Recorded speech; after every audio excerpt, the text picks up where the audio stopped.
السلام علیکم اسٹوڈنٹس، آج ہم پڑھیں گے سبجیکٹ اسلامیات۔ بک اوپن کریں گے۔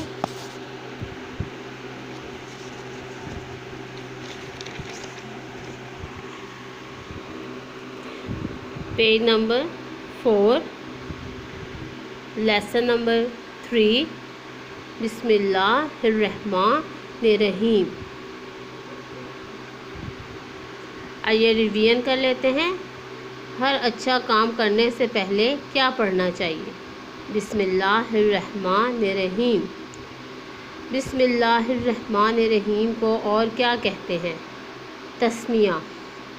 قرآن پاک کی تلاوت کرنے سے پہلے ہمیں کیا پڑھنا چاہیے؟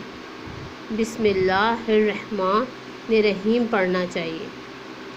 آج ہم پڑھیں گے کوئی کام کرنے سے پہلے بسم اللہ پڑھنے کا فائدہ کیا ہے؟ اس کام میں برکت ہوتی ہے۔ Read again.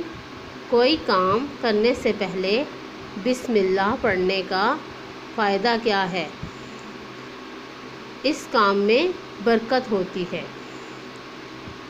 یہی آپ کا آج کا لیسن ہے، آپ نے یہ لرن کرنا ہے۔